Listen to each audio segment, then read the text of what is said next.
There's been a lot of gaming news going down the last couple of weeks, and one thing I really didn't get time to talk about is the new Star Wars Jedi Fallen Order 2, or I mean, like its real title, Star Wars Jedi Survivor. Now, for reasons you can probably guess, I'm in a bit of a Star Wars mood, but I don't really talk about the shows and movies on YouTube anymore. I like to keep like one thing from me, but I love talking about Star Wars games. I've done that a lot here, and I think I want to talk about some things I would like to see from Star Wars Jedi Survivor. Now, with these types of videos, I just want to point out, like I've done these for many other new games that are announced.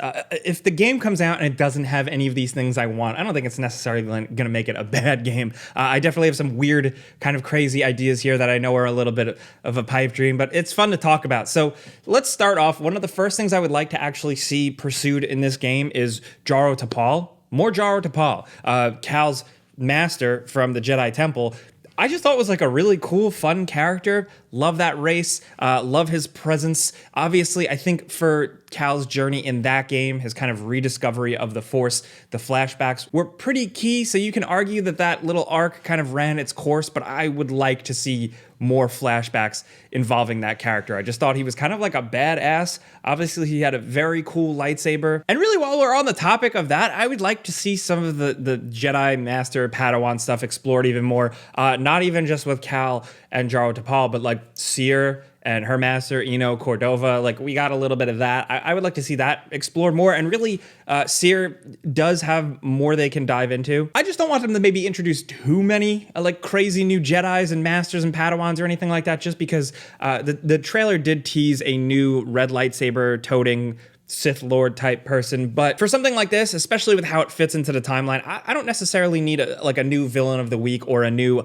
other Jedi coming in just for this, you know? I very much think like the stuff they set up, like the characters they set up, are great, and I just want to see them dive into those more specifically instead of just casting them aside where it's like, oh, all right, we got them figured out, now here's some new characters. Like, please give me more time with Grease. Greasy money, baby. I love him. Like, Grease is basically like what they should have done with Rio from Solo, a Star Wars story. That was Jon Favreau's voice character. I like having kind of like a wise guy in the Star Wars universe, and they killed him. They fucking killed him. So don't kill Grease. Give me more Grease. But moving on, I do think like story-wise and stuff, I just want to see more Star Wars stuff. Like, I am so happy that seemingly the trailer teased Coruscant, and I would love to spend a lot of time on Coruscant. Obviously, they can't give us like a whole open world city, but you know, just some sort of like district that we can freely explore and navigate around would be pretty fun. Or just maybe a thrilling action sequence running through the streets.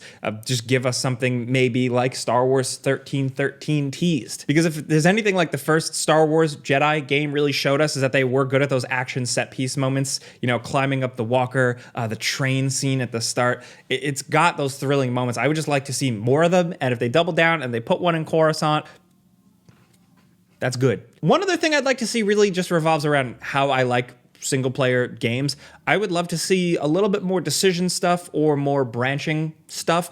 Now, Star Wars lore and canon is important, maybe, I don't even know anymore, but you know, for that sake, like I don't want multiple endings, but I do want just different ways to get to the end of a tale. Something like, think of like the original Resident Evil 2, the A and B playthroughs, Claire and Leon, like just having those reasons to replay and see a couple different things from different angles is something that I just like in games, and I want them to be in more games, but they don't make sense in every game. I feel like they can make sense here. Now, one thing with a game like this, when there's a sequel, usually it's like, oh, let's add new weapon types, but you're a Jedi, so it doesn't really work like that. But what I would like to see in place of, you know, different weapon types is different fighting styles, different forms, if you will, if you want to get nasty. You could argue that Cal and his skills and his style is a little rough around the edges, a little improvised, but they could do the Return of the Jedi thing where he shows up and now he's a complete Jedi badass. I don't know. Maybe even just the option of like swapping to like heavy stuff, light stuff, or like an offensive stance and a defensive stance, I think would be pretty fun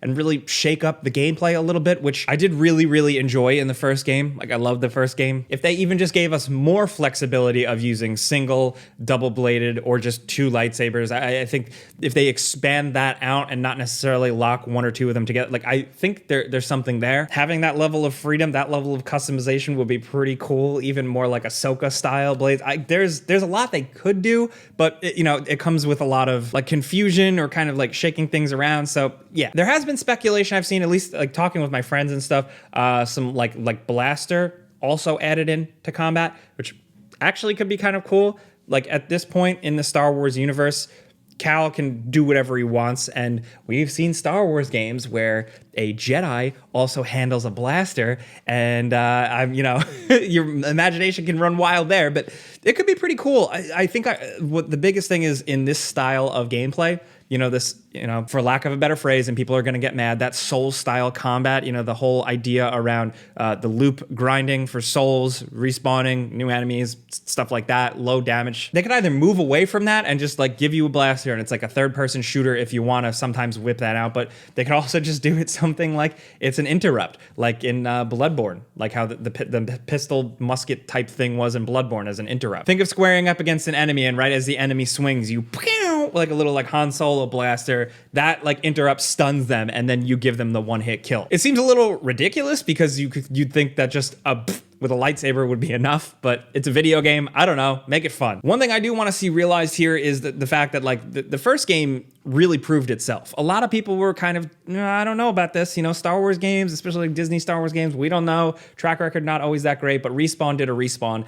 I think they did a great job. It's like one of my favorite games ever, really. But I also can understand its faults, and it also started kind of humbly. I think they very much had to work within some confines, maybe budgetary, maybe story. But now that game was a hit, it proved itself. People really seem to like it. Star Wars fans seem to like it. I hope with this next one, they're able to go hard. Like, give them a blank check and let them do whatever they want in these worlds, in these stories, and also just a bigger, better, stronger game. I'm talking a Cal that doesn't walk around like a weird marionette puppet, texture pop, just better graphics overall, better presentation overall, maybe bigger worlds, maybe being able to utilize more in the Star Wars mythos, the lore, the culture, stuff like that. Like, open the vault for them. Because the first game really came out of nowhere and blew a lot of people away. So now this next one, I think this can be like the finishing blow. One thing I would definitely like to see is more 1v1 stuff, more lightsaber on lightsaber action. The whole like vibroblade or stun blade stormtrooper stuff is fine. It works. It kind of makes sense. Like it gives you a little bit of something here, but I would like to just see more lightsaber on lightsaber combat, And I know I did say that like don't bring in too many new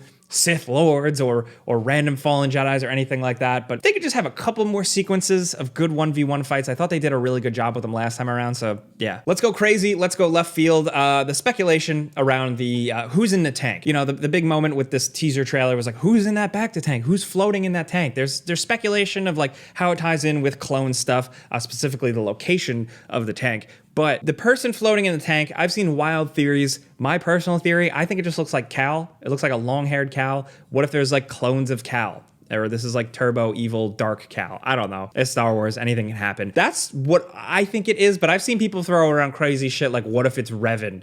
And then this is how they introduce Revan to the canon. Or really just to like mainstream audiences. I don't know.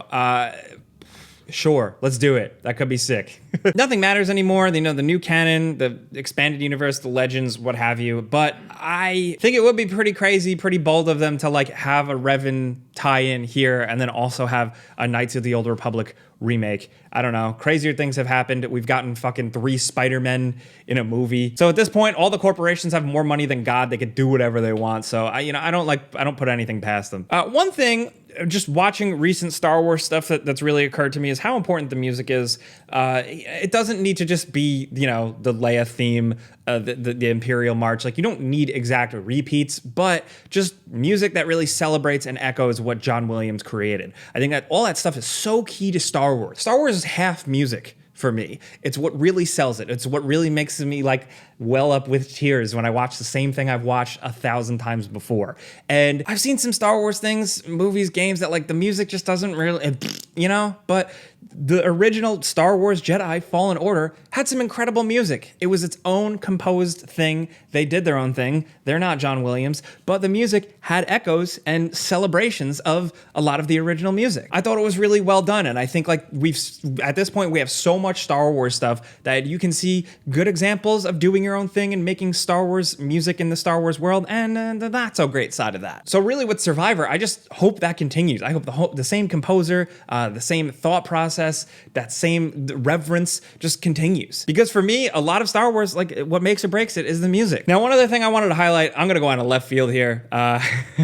Oh boy. So I don't like tacked on multiplayer modes. Remember, like, you know, it was like Dead Space, one of the Dead Space games. Like there was a trend in the mid 2000s where it was like every game had to have multiplayer and they tacked it on, and it's sometimes a waste of money or even a waste of resources from the single player component. There are some Star Wars games that have tacked on multiplayer modes that are very good. And you know what? I fucking want one here. No, I do not want, 80 Jedis drop onto an island or any sort of competitive action or anything like that. Don't mess with the story. Don't introduce another person. I literally just want one of those shitty little modes you access from the main menu. You can plug another controller in and the two of you can fight. So many games have done that. The Revenge of the Sith tie-in game did that, I believe. So just do that again.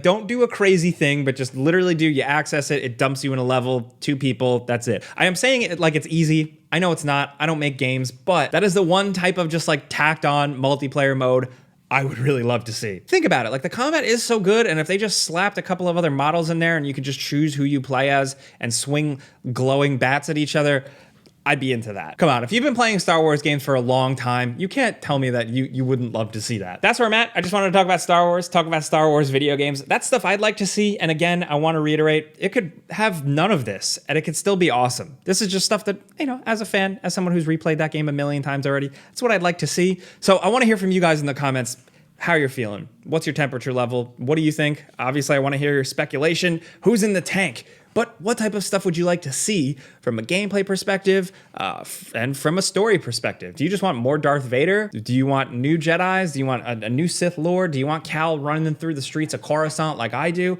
Let's talk about this stuff. Really, I want to talk anything Star Wars games with you guys down in the comments. This is a place where we can just enjoy it. So relax.